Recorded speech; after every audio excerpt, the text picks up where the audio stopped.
Santee Smith is a dancer, but more than that, she is a storyteller. For me, as an artist, it's about how to tell the story in movement and expression that is the language of the piece. And that the language, I mean, like the movement and the characters and how the story unfolds. This year, Smith's dance company, Gahawi Dance Theater, celebrated its 20th anniversary and remains one of the first Indigenous dance companies in Canada. That's one thing about the early days I can say as well is that there wasn't really a body of work for Indigenous performance.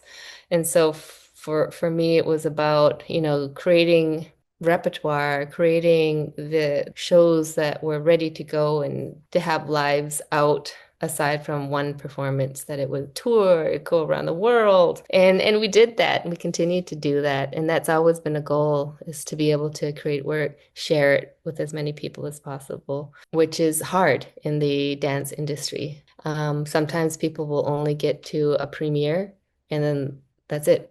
The work does not exist anywhere else. So that was one of my goals for the company, is that we tour and that we wouldn't create work just to do it one time, that it would have a life. That's been consistent. We've been consistently touring since the year that we started. Smith graduated from McMaster University in Hamilton, Ontario, with a degree in physical education and psychology. In 1995, she moved to Toronto and entered the Masters of Arts in Dance at the University of Toronto. She soon connected with other up-and-coming Indigenous artists, including Gary Farmer. Gary would ask me, he says, "What are you doing? What are you working on?" And I said, "Oh, I'm studying psychology."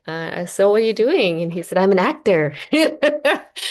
And then he knew my background from Six Nations, being a dancer, and he said, "Well, you should do something with your choreography. I mean, with your dancing, as you have all that training." I started to go more into theater. I started pursuing that. So that was my first sort of introduction to be able to create dance to stories that reflected who I was as a Haudenosaunee person. And it was really like a inspiring and almost like one of those epiphany moments where I was thinking I could create movement and dance, but I don't have to be telling sort of Euro-Western stories as I did in ballet, but I can be sharing these stories from my community. The Gahawi Dance Theater has two shows planned for its upcoming season: SKéN and Continuance, Immersive Commemoration, in addition to presentations, talks, and classes in person and online in the United States and Canada. The group also plans to unveil a documentary that will showcase the company's last 20 years. For ICT News, I'm Miles Morrisseau.